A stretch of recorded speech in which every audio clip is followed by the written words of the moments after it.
Hello YouTubers, Alaska Prepper here. Ladies and gentlemen, there is so much stuff going on that I decided to go ahead and compress a bunch of information into this one video instead of putting up several videos. So the first one is one that's about 2 weeks old, but there's a reason why I'm going over this very short article that's 2 weeks old, ladies and gentlemen. China locks down Shanghai, its biggest city. Because of what? Of course, the health crisis. I'm surprised that they're not doing it because of Putin. But that's just me making a joke. This is where I want to get at, ladies and gentlemen. Eventually, another big crisis has to occur. Alright? Now, this Russia and Ukraine thing, what it's managing to do for us is to push inflation up, or it's to give the establishment a reason or an excuse of why inflation is what it is. Alright, I hope that most of you understand that inflation started long time ago before this Russia-Ukraine thing. However, it has affected and will affect the things that we need to live, like grains, fertilizers, fuels. It will affect that not only for the countries that rely directly on them for that, but also on everyone in the world. Because as long as there's upward pressure on those commodities, everyone in the world will end up paying more for them because we are so intertwined as a world, ladies and gentlemen. But this is what I want you to look out for.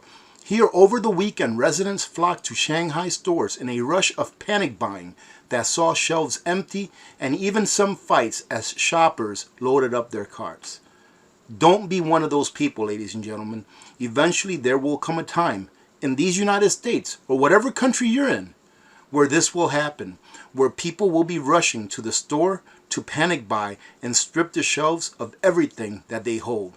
Don't be one of these people. Make sure that you are stocked up right now, and as soon as possible if you're not stocked up right now.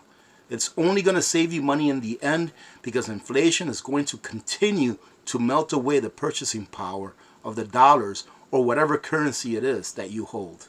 And here, ladies and gentlemen, is proof that if you're not prepared, you will starve. We are starving to death. Shanghai residents under lockdown shout at visiting vice premier.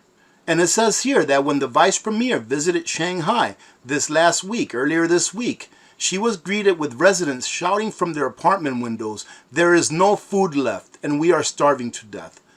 Ladies and gentlemen, don't let this be you.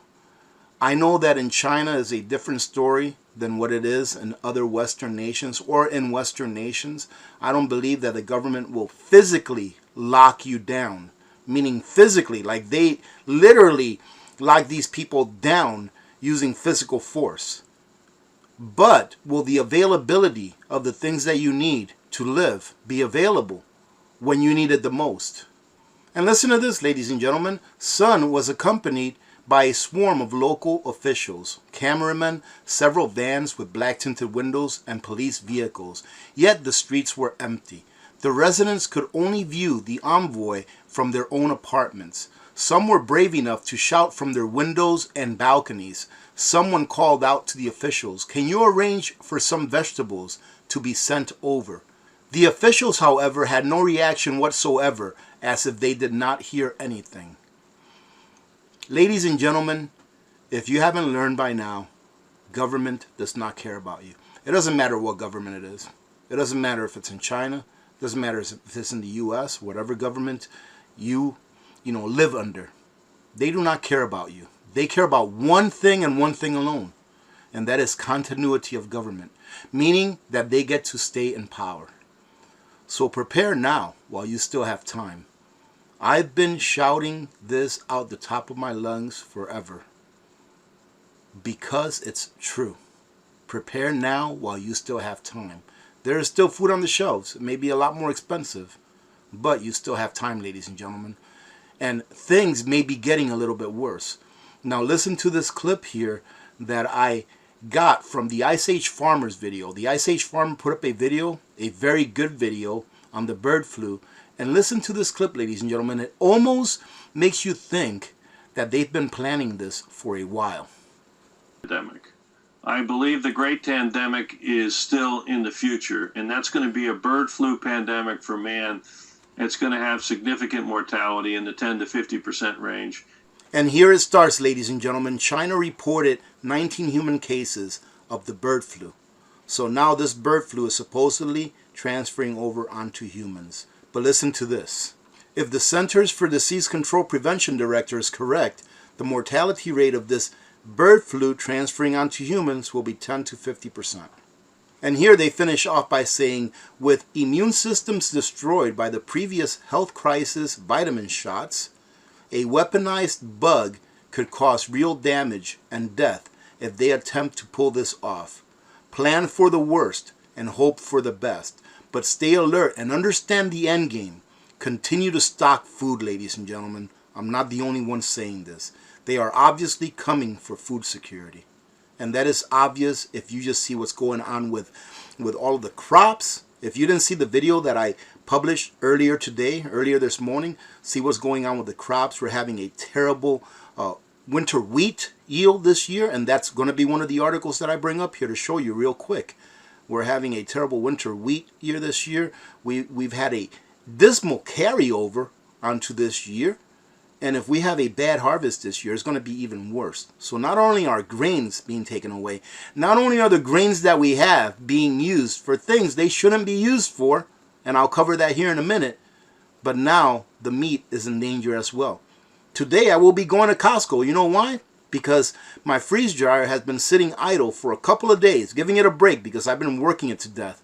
It's been sitting idle for a couple of days, and I believe that some more chicken needs to go in there. And why stock up, ladies and gentlemen? Because, like I said before, I'm not the only one saying this. We see the storm coming. U.S. struggles to contain a deepening global food crisis. But the thing is, ladies and gentlemen, what have I said before? Food is energy. We need energy in order to run the world. The more fertilizer we can make for ourselves, and each country can make for themselves, the more fertilizer you'll have to get a better yield. However, how is fertilizer made? If you're not pumping natural gas out of the ground and using the byproduct of that to make fertilizer, then how's it going to be made? If you're not pumping oil out of your ground in order to have the energy to power all of the machinery at a decent price, then how are these things going to be made? How are our crops going to be harvested at a reasonable price? Inflation is here to stay, and a lot of people will suffer. You can take my word on that. A lot of people will suffer. Now, I wanted to share this article with you because there's something about it that you have to see. Now, look at the title. The world could run out of food by 2023, study says. Now, this seems like an article that could have been written a week ago, or let's say a month ago. But check this out. This is an article that was written on August 30th of 2017. It's almost like they knew something, ladies and gentlemen. I've always said that it's in the hands of the state's governors. They need to stand up to the federal government and say, we're not taking any more of your money. Keep your money because it's not going to feed our people. All states should tell the federal government to keep the damn money that they steal from us. Stop taking it. Then what are they going to do with it? What are they going to do with all this money when they have no one to bribe, when they have no one to give it to? Every state ought to say, no, we don't want your money. We don't want money for school. We don't want money for entitlements, nothing. Keep your money. We can make it on our own. It may be a tough road for a while, but it will ensure some freedom. And it doesn't stop there, ladies and gentlemen. Look at this. This administration infuriates oil refiners by allowing more ethanol and gas to lower price. Now, number one, ethanol is not good for internal combustion engines. That's number one. Anyone that knows anything about engines knows that it's not good for internal combustion engines. Number two, why in the world are we using corn to put in our gas tanks when we need to feed cattle? The farmer that I talked to, the farmer that I got the email from here not too long ago, she herself stated that feed is up the roof. That feed for her cattle is crazy, that they're only able to feed their cattle every other day because feed is so expensive. But instead, we're putting the corn into our vehicle's gasoline tank because we don't have the will to pump and make more of our own energy. We're taking food and putting it in a gas tank. Yes, I know that the corn that they use for ethanol making and all that kind of stuff, that's not really made for human consumption, but it can feed cows. It can feed chickens. Well, AP, how's this going to affect me? This corn can be eaten by humans anyways. Well, what will happen, ladies and gentlemen, is that the price of corn that's used for ethanol goes up. Then farmers are going to plant more of that corn instead of planting more of the corn that we can eat. And that will continue to jack up the prices on corn that we can eat, including all of those things that they make with corn that we can eat. And to finish it off, ladies and gentlemen, you better be stocking up because this is real, right? This is real. U.S. winter wheat health among the worst ever. Yield prospects are dicey. Pretty much saying that the winter wheat harvest is going to be terrible. And they say here that the U.S. winter wheat crop has emerged from dormancy in miserable condition following a historically dry winter in key production states, almost guaranteeing that the harvest will not rank among the country's better ones. The timing is not great, they say, since tensions in the wheat markets are running high. Global wheat prices hit record levels last month after war broke out between Russia and Ukraine, and that came on the heels of an already tight supply situation. The United States is also among the world's leading suppliers of wheat. But how good is that wheat going to be, ladies and gentlemen, and how much of it will we have? The U.S. Department of Agriculture late on Monday said that 30% of winter wheat was in good to excellent condition as of April 3rd, well below the trade expectation of 40%.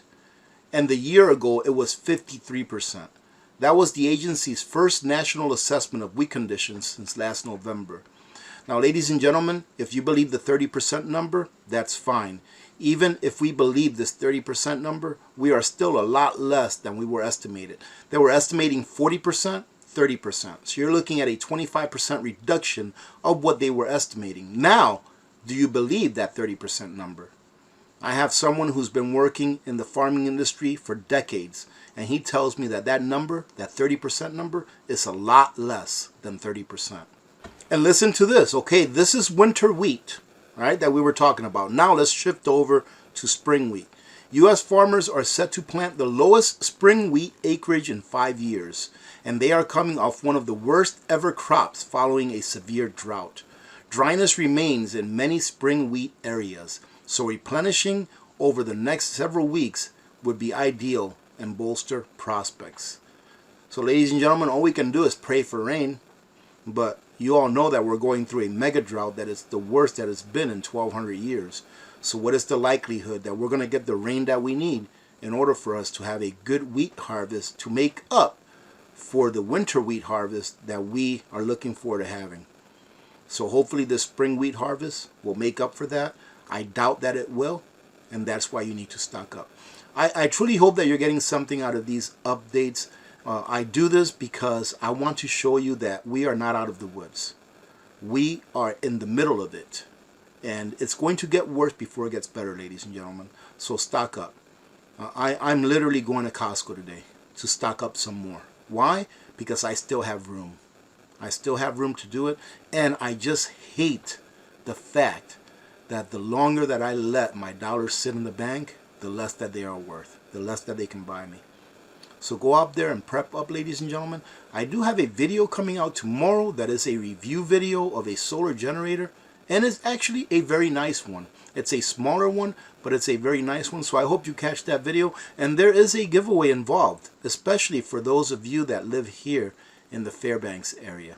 Having said that, I hope that you have a great rest of your day, and I want to thank you so much for those of you that joined in on yesterday's live stream. That was so much fun. It was an impromptu live stream, but I just had a great time. So thank you very much for hanging out with me on that live stream yesterday. Having said that, remember to be good to each other. When good people do good things happen. Remember to reach one, teach one, and repeat. If we all did this, the world would be a better place, and you know that it will be a better place. Many blessings to all of you and your families. I'm Alaska Prepper, and I'm out. And ladies and gentlemen, let me go ahead and bring this up real quick. I hope that you don't mind that I put those short, I would guess I can call them ads at the end of my videos promoting nutrient survival. For those of you that don't know, I think that nutrient survival is the very best. No, I don't think, I know. And it is. It's been proven all right, by laboratories. Nutrient Survival is the very best long-term food storage that there is for two reasons. Number one, because the food tastes good, it's not off-putting, but the main reason is because it has all of the nutrients that you need. It is an outstanding source of getting all of the nutrients that you need in a one-stop shop. You don't have to mix and match. You just eat what you want to eat, and you're getting the nutrients that your body needs. So like I said, I hope you don't mind that I put these short, ads on there at the end, but I do want people, especially those of you that don't know or haven't heard about Nutrient Survival, to go ahead and check them out. And if you do check them out, by all means, use my link and use my AP10 code to give you 10% off. I am affiliated with Nutrient Survival, but the reason I'm affiliated with them is because they're the best, and I call the people they're my friends. Having said that again, many blessings to all of you and your families. God bless you. Ladies and gentlemen, I understand that not everyone is in the part of their preparedness plan where they should be storing long-term freeze-dried food. But if you are, take a look at Nutrient Survival. I stand behind this food because it is the most nutrient-dense food in the market. It tastes great, they have outstanding customer service, and the company is run by great people that I call my friends. You're not going to find a more nutrient-dense food that tastes good and is reasonably priced when compared to other major brands. I wouldn't stand behind Nutrient Survival if I didn't personally use it and love it. So feed your freedom with Nutrient Survival.